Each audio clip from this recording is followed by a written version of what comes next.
I'm Alexandra.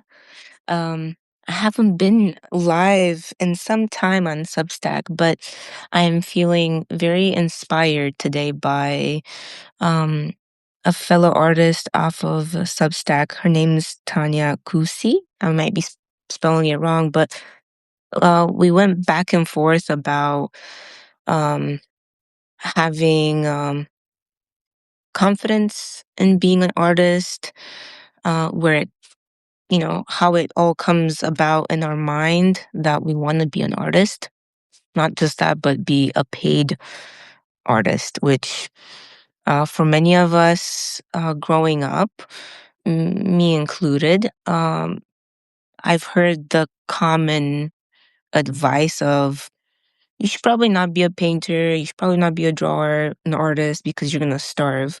And there was definitely an uphill battle um, to that. Um, it almost discourages you even to look that way. But for some crazy reason, I was, thank God, stubborn enough to be like, no, I'm gonna be a full-time artist one day. Um, that said, um, that was a very challenging path because I feel that I did a lot of aiming in the dark uh, with what I'm supposed to do. Um, it's true. I went to college for painting and printmaking, and it was you would think I would build a lot of confidence in that environment, but actually it worked against me. I started building a lot of bad uh behaviors when it comes to myself and how I see myself as an artist. I went from feeling very confident to feeling very low, and I didn't think I was capable of making money. So I had uh, like 10 years of just internal battle with me, myself, and I. Um, a lot of a lot of negative talk, and a lot of days where I was really poor. And I genuinely didn't think it was a good idea to continue this path. So what I want to do in this video is I want to share with you what I wish I would have heard at the beginning of this journey. Um, I wish somebody would have sat me down and be like, look, like these are the hurdles.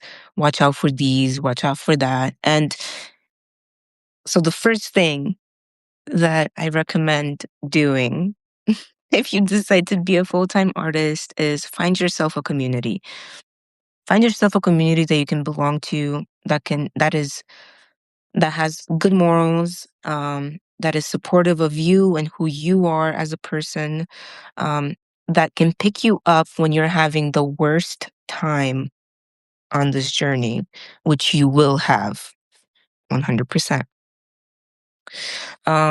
So yeah, finding people either online or in person to keep your spirits up along this journey. Also, finding people that know more about specific skills um, that you can learn from. Um, being an artist in this modern time, you can't just be really good at painting and assume that will do all the heavy work. You need to learn how to write really well. You need to learn how to use social media platforms. You need to learn social skills and going out and meeting others belly to belly, exchanging phone numbers, emails, whatever, and staying in contact with these people. And it just sounds like you have to do a lot. But the thing is, if you set a realistic goal for yourself, I'm dedicating myself for the next 20 years to really build a community, to build friendships, and to get to know people and also work in my craft, that is realistic.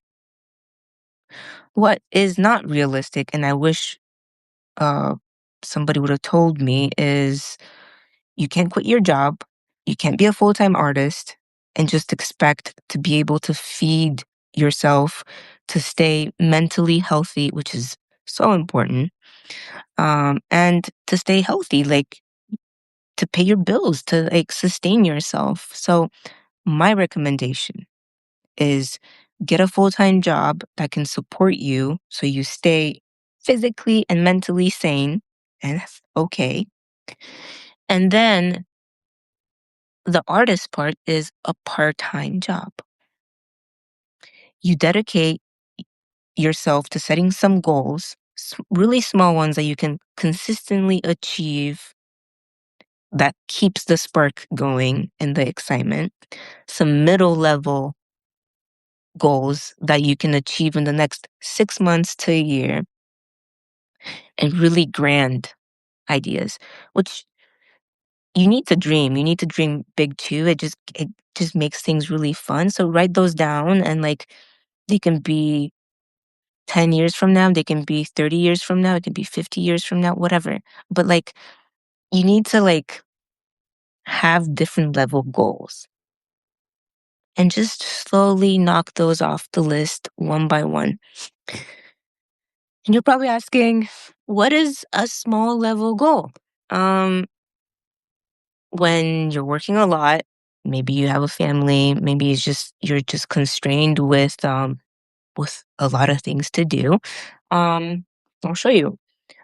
I didn't have a lot of time to make art while I was in postpartum with my little baby.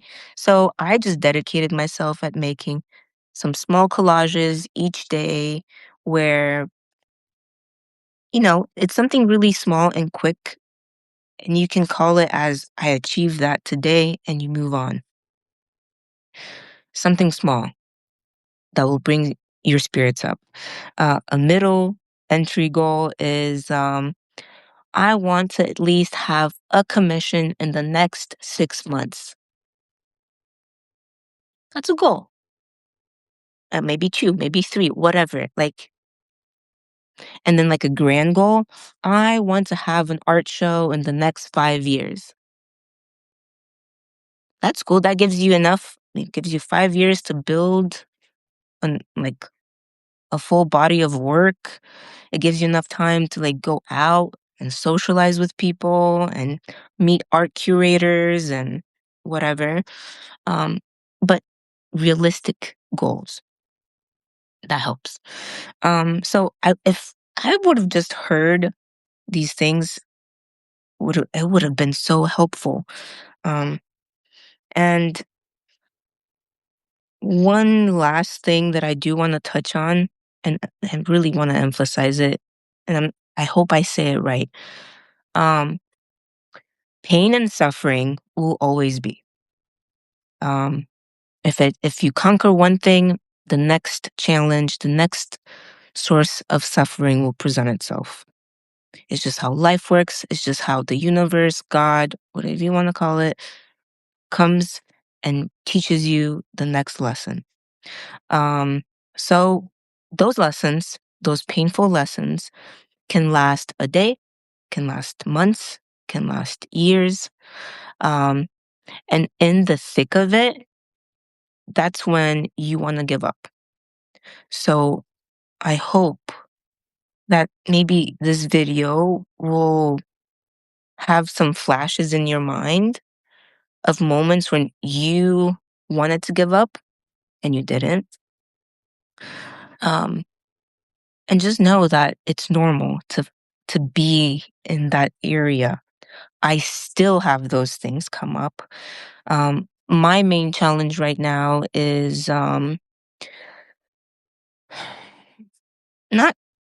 confidence, but having lack of time to make art because I have a family. I have to pay bills. I like it's how do I manage my time so I make more time for my art? That is my challenge right now. And I take it with the greatest smile on my face because that means I'm an artist. I'm working towards that, and that makes me happy, truly happy. So I hope what I said so far is helpful. And if you feel called to reach out, please do. I want to keep this conversation going, and yeah, it's it's a good day to be alive. So with that, I send all the love and all the creativity your guys' way, and I will be back soon. So goodbye and good day.